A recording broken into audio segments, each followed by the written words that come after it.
नमस्कार दोस्तों, स्वागत है आपका अपने YouTube चैनल पर। मित्रों, आज के इस वीडियो में हम बात करेंगे standard size of staircase elements की।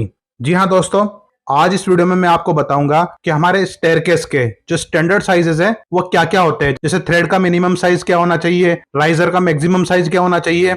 इसी प्रकार मैं आपको आज सारे स्टैंडर्ड साइजेस के बारे में बताऊंगा, तो वीडियो को पूरा अंत तक देखिएगा क्योंकि वीडियो बहुत ज्यादा इंपॉर्टेंट होने वाली है।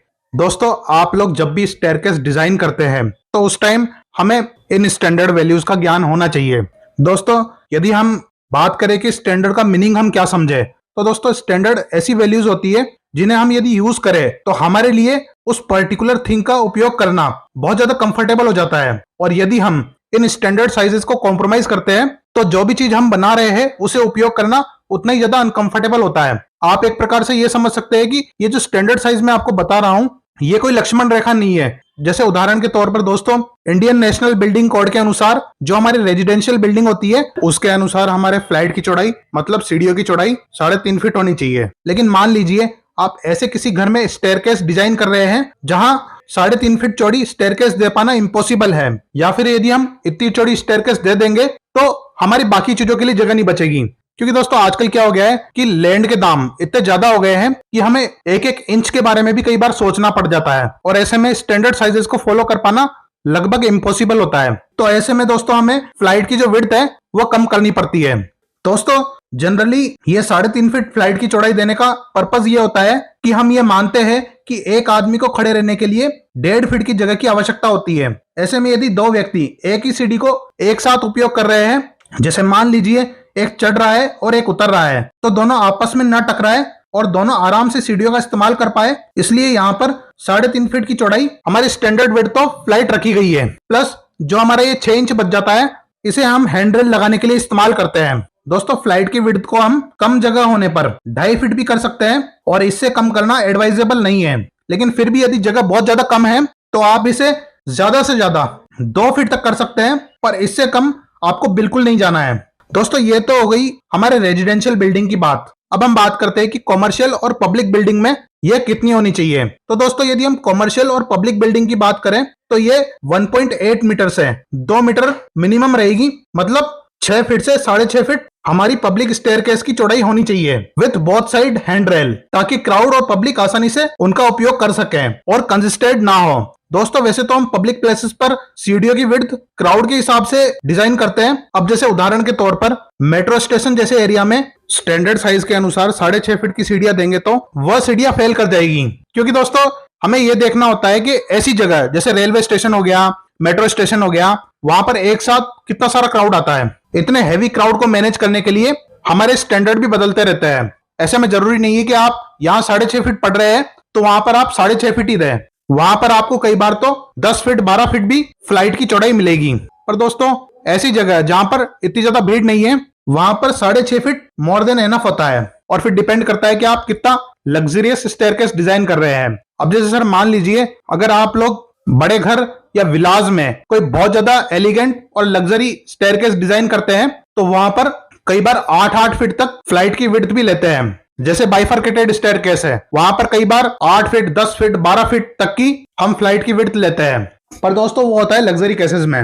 दोस्तों, मैं आपको इस वीडियो में ना सिर्फ नॉर्मल घरों के बारे में बताऊंगा बल्कि ये भी बताऊंगा कि यदि आप लोग लग्जरी में जा रहे हैं तो आप किस प्रकार की डायमेंशन वहां दे सकते हैं। इससे आपको एक आइडिया लग जाएगा कि हम लग्जरी स्टेयरकेस में कितनी डायमेंशन देते हैं और क्यों देते हैं। ओके फ्रेंड्स, तो दोस्तों ये तो हो गई फ्लाइट की विड्थ की बात। अगर आपको फ्लाइट की विड्थ समझ में नहीं आ रही हो तो मैं आपको थोड़ा शॉर्ट में बता दूं कि जो हमारी सीढ़ियों की चौड़ाई होती है उसे हम सिंगल फ्लाइट की विड्थ कहते हैं। ओके फ्रेंड्स, मतलब देसी भाषा में जो हमारा चढ़ने का एरिया होता है उसे हम फ्लाइट की विड्थ के नाम से जानते हैं। इसे हम ट्रेड की चौड़ाई भी कह सकते हैं। अब दोस्तों हम बात करते हैं अपने अगले एलिमेंट के बारे में जो कि है ट्रेड। दोस्तों, यदि हम ट्रेड के स्टैंडर्ड साइज की बात करें तो जनरली इसकी लेंथ हम 10 इंच मिनिमम रखते हैं। दोस्तों, जैसा कि मैं पहले ही बता चुका हूं, मिनिमम का अर्थ यहाँ पर हम मानकर चल रहे हैं कि कंफर्टेबल, मतलब आप अच्छी तरह सीढ़ियां चढ़ उतर सके, इसके लिए कम से कम 10 इंच लंबाई का ट्रेड देना आवश्यक है। ओके फ्रेंड्स, और 10 इंच को यदि हम mm में कन्वर्ट करें तो 250 mm आता है। दोस्तों, यदि आप नोजिंग प्रोवाइड कर रहे हैं तो यह लंबाई 10.25 इंच हो जाएगी। मित्रों, वहीं हमारी लग्जरी स्टेयरकेस में हम जो हमारा ट्रेड है जहां पर हम पैर रखते हैं उसकी लंबाई को बढ़ा देते हैं ताकि हमारा पैर वहां पर ठीक से रखा जा सके और हम कंफर्टेबली सीढ़ियों को चढ़ पाए। तो यदि हम लग्जरी स्टेयरकेस डिजाइन करते हैं तो ऐसे में हम 12 से 13 इंच तक का एक ट्रेड ले सकते हैं। मतलब दोस्तों आप इसको ऐसे भी कैलकुलेट कर सकते हैं कि जनरली हमारे ट्रेड पर एक 10 नंबर का जूता सीधा रखने में आ जाना चाहिए और उसके अलावा भी एक आध इंच की जगह बच जानी चाहिए, तब जाकर हम इसे लग्जरी स्टेयरकेस का डिजाइन मानेंगे। क्योंकि दोस्तों 10 इंच जो हमारी मिनिमम ट्रेड की साइज होती है उसमें कई लोगों का जूता ठीक से रखा नहीं जाता है। मतलब कई लोगों को पैर टेढ़ा करके पूरा जूता मंगवाना पड़ता है। ऐसे में यदि हम सुपर कंफर्टेबल में जाते हैं तो हमें हमारे ट्रेड की साइज 12 से 13 इंच लेनी होगी।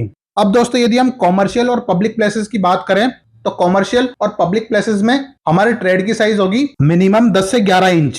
दोस्तों मैं आपको बता दूं कि आप रेजिडेंशियल प्रोजेक्ट में तो भले ही ट्रेड की जो मिनिमम साइज होती है उसको कॉम्प्रोमाइज कर सकते हैं, पर किसी भी हालत में पब्लिक प्लेस पर हम ट्रेड की लंबाई को कॉम्प्रोमाइज नहीं कर सकते हैं। क्योंकि जब एक साथ क्राउड आएगा तो ऐसे में यदि ट्रेड का साइज छोटा होगा तो बड़ा हादसा होने का चांस ज्यादा रहता है। दोस्तों वैसे तो मैं यहाँ पर आपको इमेजेस दिखा ही रहा हूं, पर यदि आपको प्रैक्टिकली ये समझना है कि ट्रेड किसको कहते हैं, राइजर किसको कहते हैं, फ्लाइट किसको कहते हैं, तो उसके लिए मैंने एक शॉर्ट वीडियो बना रखा है जिसमें मैंने प्रैक्टिकली आपको यह बताया है कि स्टेयरकेस की क्या क्या टर्मिनोलॉजी होती है। अगर आपने वह वीडियो नहीं देखा है तो इस वीडियो के खत्म होने के बाद उसे वहां जाकर जरूर देखिएगा।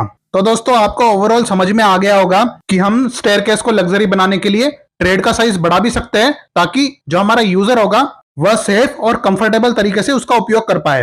पर दोस्तों राइजर में इसका उल्टा होता है। राइजर में यदि हमें सीढ़ियों को कंफर्टेबल बनाना है तो हमें राइजर का साइज कम करना पड़ता है। जितना ज्यादा राइजर का साइज कम होगा उतना ज्यादा उसको यूज करने में आसानी होगी और उतना ही वह सेफ माना जाता है। यदि हम राइजर की मिनिमम डायमेंशंस के बारे में बात करें तो इंटरनेशनल बिल्डिंग कोड के अनुसार मैक्सिमम राइजर की हाइट 7 इंच मतलब 178 mm होनी चाहिए और लग्जरी और कंफर्टेबल स्टेयरकेस में आप इसे 4 इंच तक कम कर सकते हैं। 4 इंच से आपको नीचे नहीं ले जाना है। 4 इंच मतलब 102 mm। ओके फ्रेंड्स, दोस्तों कॉमर्शियल और पब्लिक बिल्डिंग्स में यह 6 इंच से लेकर 7.5 इंच तक होता है। यदि mm में हम बात करें तो 150 mm से लेकर 190 mm तक।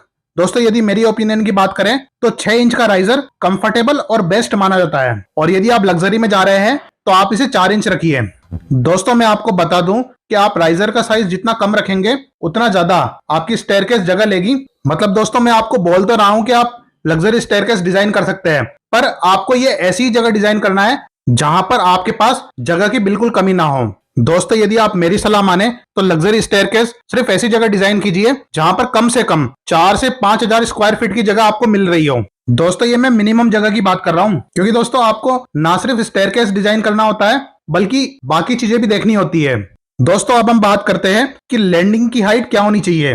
तो दोस्तों मेरा ऐसा मानना है कि हमारी लैंडिंग की हाइट कम से कम 7 फीट होनी चाहिए ताकि हम उसके नीचे का स्पेस यूटिलाइज कर पाए। दोस्तों वास्तुशास्त्र के अनुसार सीढ़ियों के नीचे क्या क्या रखा जा सकता है और क्या क्या नहीं रखना चाहिए, इस पर मेरी अगली वीडियो आने वाली है। उस वीडियो में मैं आपको बताऊंगा कि इस स्पेस को कैसे यूटिलाइज करना है।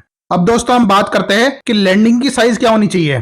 तो दोस्तों हमारी लैंडिंग की साइज होगी इक्वल टू और ग्रेटर देन फ्लाइट विड्थ। मतलब हमारी सीढ़ियों की जितनी चौड़ाई है जैसे 3.5 फीट, तो कम से कम हमारे लैंडिंग की जो लंबाई चौड़ाई है वह 3.5 बाई 3.5 कम से कम होनी चाहिए। इससे ज्यादा आप कितना भी रख सकते हैं वह आपकी डिजाइन पर डिपेंड करता है, पर कम से कम 3.5 बाई 3.5 होनी चाहिए। अब दोस्तों बात करते हैं कि 2 फ्लाइट के बीच की दूरी मिनिमम कितनी होनी चाहिए। तो दोस्तों कम से कम आपको 2 फ्लाइट के बीच की दूरी 6 इंच रखनी है। अब बात करते हैं कि मिनिमम हेडरूम हमारा कितना होना चाहिए। तो दोस्तों आपको मिनिमम हेडरूम 7 फीट मेंटेन करना है। अब दोस्तों यदि हम हैंडरेल की डिटेल के बारे में जाने तो आईबीसी मतलब इंटरनेशनल बिल्डिंग कोड के अनुसार naval post with naval cap की हाइट 3 फीट 6 इंच होनी चाहिए और जो हमारे हैंडरेल की हाइट है वह मिनिमम 34 इंच मतलब 854 mm होनी चाहिए और मैक्सिमम यह 38 इंच हो सकती है मतलब 965 mm। इससे ज्यादा नहीं होनी चाहिए। वैसे दोस्तों जो 34 इंच है वह बहुत ज्यादा कंफर्टेबल और इजी टू यूज मानी गई है। दोस्तों इसमें मैंने बाकी के कुछ ऐसे एलिमेंट कवर नहीं किए हैं जो डिजाइन के हिसाब से बदलते रहते हैं, क्योंकि दोस्तों मैं यहाँ पर आपको जैसे कोई डायमेंशन बताता हूं तो दोस्तों यदि आप मार्केट में जाएंगे और आपकी डिजाइन अलग है तो वह फ्रीक्वेंटली चेंज होती रहती है। पर दोस्तों जो जितने भी मोस्ट इंपोर्टेंट पार्ट्स थे उनकी सारी डायमेंशंस मिनिमम से लेकर मैक्सिमम तक मैंने आपको यहाँ बता दी है उसके अलावा भी आपको किसी प्रकार का कोई कंफ्यूजन हो तो आप नीचे कमेंट करके पूछिए, मैं कोशिश करूंगा कि आपके सभी कमेंट का जवाब दे पाऊं। दोस्तों ये थी एक छोटी सी वीडियो, उम्मीद है आपको वीडियो पसंद आई होगी। अगर आप हमें डायरेक्टली सपोर्ट करना चाहते हैं तो हमारा यूपीआई आईडी आपको स्क्रीन पर दिख रहा होगा और हमारा यूपीआई आईडी आपको नीचे डिस्क्रिप्शन में भी मिल जाएगा। तो चलिए दोस्तों, इसी के साथ वीडियो को यही समाप्त करते हैं। मैं मिलूंगा आपसे अपनी नेक्स्ट वीडियो में, तब तक के लिए जय हिंद, वंदे मातरम।